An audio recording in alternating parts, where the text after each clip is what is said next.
Alright guys, welcome back to the channel. It is TheServerSleuth here, and today I am on my Sims 4 Agatha Christie, and then there were none Let's Play.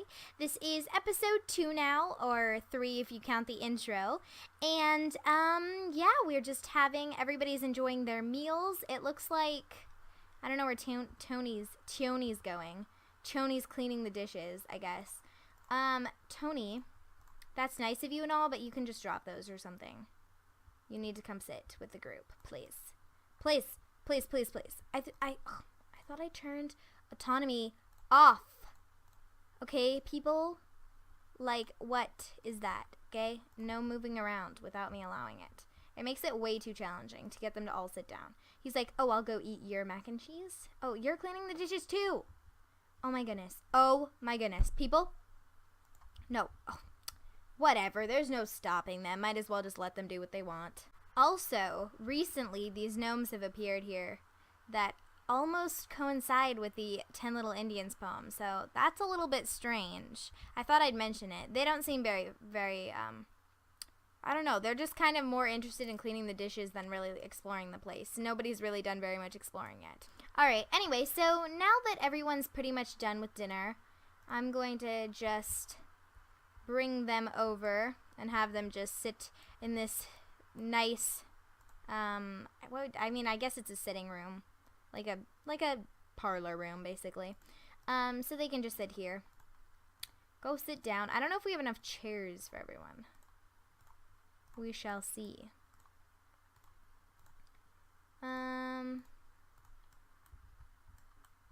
Actually, you know what, let's get you want to come sit here? Just so Philip doesn't have to sit alone.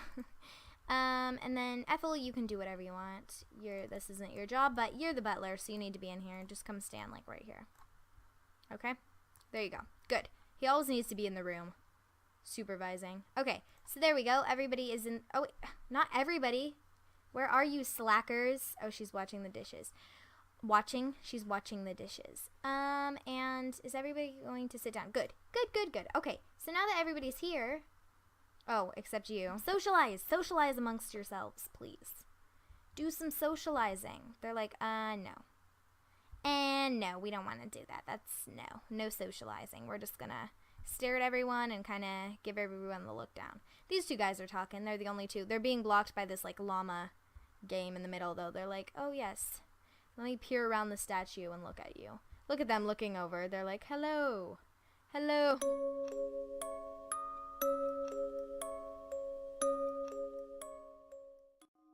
Ladies and gentlemen, silence, please.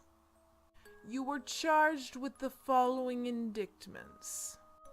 Edward George Armstrong, that you did upon the 14th day of March 1925 cause the death of Louisa Mary Cleese. Emily Caroline Brent, that upon the 5th November 1931 you were responsible for the death of Beatrice Taylor.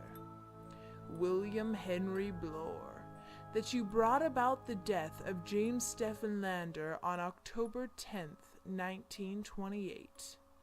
Vera Elizabeth Claythorne, that on the 14th day of August, 1935, you killed Cyril Hamilton. Philip Lombard, that upon a date in February 1932, you were guilty of the death of 21 men, members of an East African tribe. John Gordon MacArthur, that on the 4th of January 1917, you deliberately sent your wife's lover, Arthur Richmond, to his death. Anthony James Marston, that upon the 14th day of November last, you were guilty of the murder of John and Lucy Combs. Thomas Rogers and Ethel Rogers, that on the 6th day of May 1929 you brought about the death of Jennifer Brady. Lawrence John Wargrave, that upon the 10th day of June 1930 you were guilty of the murder of Edward Seaton. Prisoners at the bar, have you anything to say in your defense? She's fainted. Alright guys, so a lot has just unfolded. There was the mysterious record player playing accusations at all of the members here, and Ethel fainted, so I'm going to have her head over to her room to go sleep. You know, she's not feeling very well. She was, you know, understandably shocked. And I will have Thomas go with her to help guide her there, since she is in such a frantic state. Let's have Blore here to come turn this off and figure out what kind of record was being played exactly. Alright, so it looks like the record was entitled Swan Song. Interesting. So everybody's not in the greatest of moods. They're a little bit... Everybody looks a little bit sad, kind of freaked out. Even the people here look kind of sad. Alright, good. Now that Thomas has returned, let's see if he has any explaining to do. So it turns out that Mr. Rogers and Mrs. Rogers have never actually met Mr. Owen, and that an agency hired them, and they received their instructions by mail. Pretty much everybody's come to the conclusion that Mr. Owen impersonated various old friends and specific acquaintances in the letters they received. Mr. Blore goes on to admit that he was hired via post as a private detective to protect the jewels of Mrs. U.N. Owen. Wargrave suggests that U.N. Owen sounds like and stands for unknown, and that a homicidal maniac has invited them all there. In turn, they all go on to defend their accusations. Wargrave, accused of killing a man named Edward Seaton, says that Seaton was an accused murderer on whom he passed sentence. Armstrong, remembering the case, privately recalls that everyone felt sure Seaton would be acquitted, but Wargrave influenced the jury, which found Seaton guilty. Vera, accused of killing Cyril Hamilton, tells the group that she was his governess and he drowned while swimming to a rock.